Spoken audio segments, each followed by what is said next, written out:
Inyo ang Panginoon.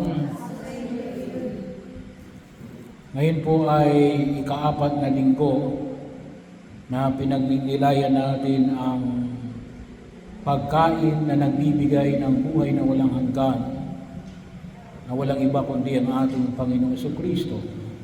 At ito yung pagkain ng kanyang laman. So basically po yung ating ebanghelyo ngayon ay karugtong na karugtong ng ebanghelyo nating kahapon.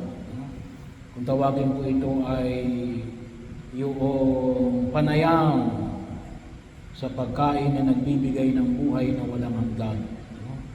Discourse on the bread of life. So bahagi na patuloy tayong pinagninilay sa pagkain na nagbibigay ng buhay na walang hanggan na galing sa langit. Kamakailan lang, siguro narinig niyo sa balita na ipinalabas ng NEDA na may tinatawag sila ngayong food poor. Ibig sabihin, kapag daw ikaw ay kumagastos ng ganitong halaga, may tuturing kang poor sa usapin ng pagkain. At medyo nagdulot ng controversy. Yung nabanggit na pahayag, kasi yung pahayag nila ay 21 pesos per meal per person. So, ibig sabihin, sa loob ng isang araw, kung kakain ka ng 3 beses, yung gagastusin mo sa pagkain ay 63. Kapag daw gumastos ka niyan, 63, tinuturing kang food poor. Pag 64, hindi na raw. Pero sabi nga natin, ito'y nagdulot ng kontrobersiya sapagkat ano na lang mabibili ngayon ng 21 pesos. So, bahagi mo yun. At ang sabi, masustansya daw. Sabi naman ng mga nagpahayag, nagkritik, na sa kung tawagin natin survival food yan. Ibig sabihin, para ka lang mabuhay. Kasi nilagay nila yun sa umagahan. Itlog, kape. Yun lang. Hindi nutritious yun. Survival lang yun. Mabuhay ka lang. Aabot ka naman ng 21 pesos. Magkano ngayon ang itlog? 10. Small lang yun. Kapag large, 12 na ata. So, bahagi ho. So, kanin. Yung kape. Mura lang naman yung kape. Magkano ang kape ngayon? Yung 3-in-1? 15. 15? Yung 3-in-1 na isa? 15 pesos ba yun? Ha? 3-in-1, 16? Oh. 16 yung dalawa. Ay di 7.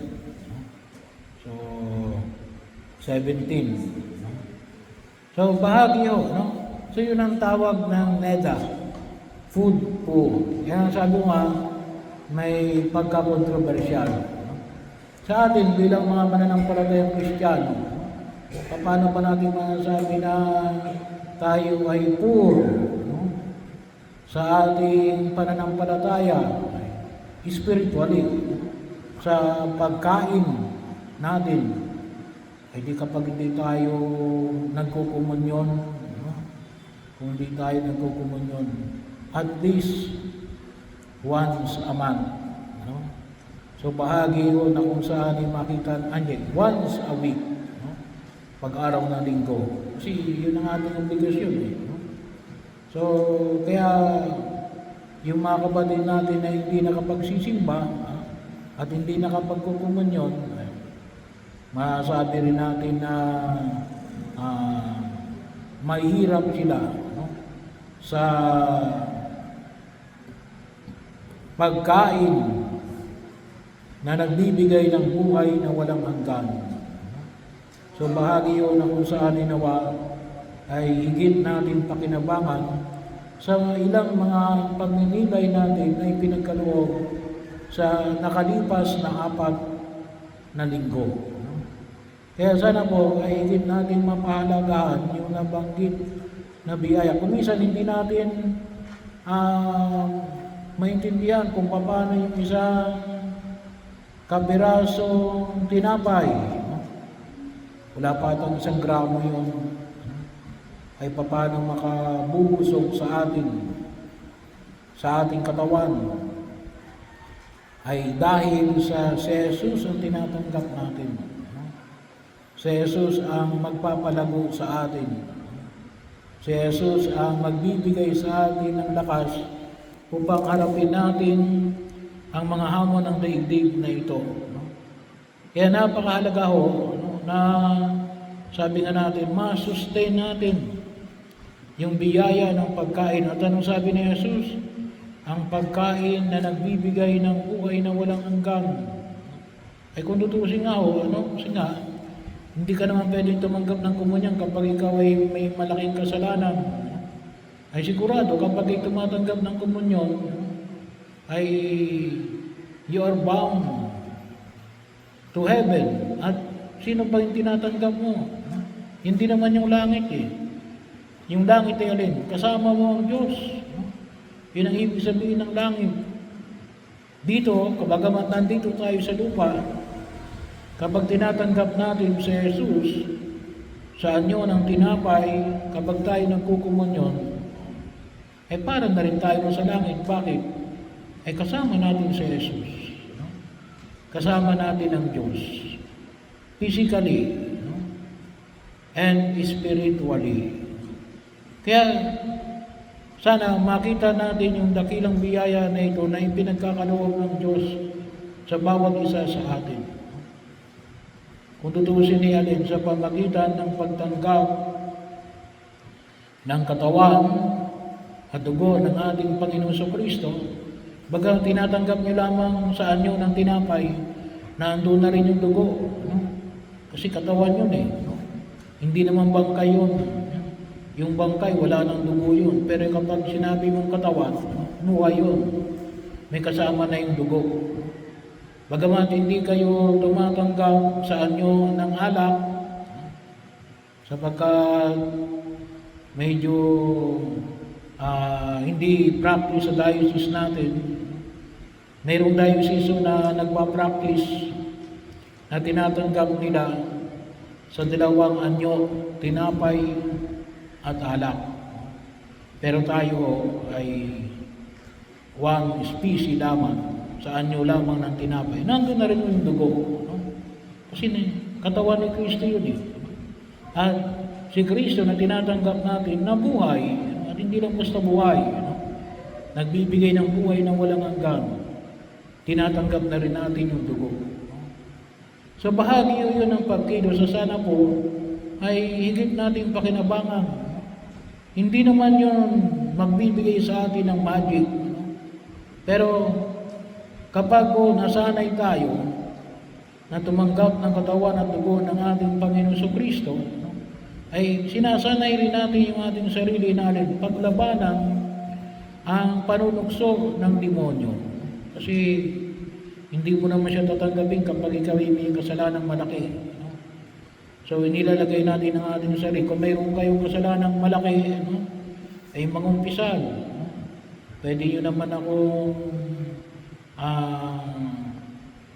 tawagin kung kanaisin yung mangumpisal. Anytime na tayo ay libre. So para higit natin pakinabangan. At marami hong mga biyaya na nais na ipagkaloob sa atin ng Diyos. Sa pagkakataon na ito, ano lang ang kailangan? Kinakailangan nating ma-acknowledge, makilala yung biyaya na ipinagkakaloob ng Diyos.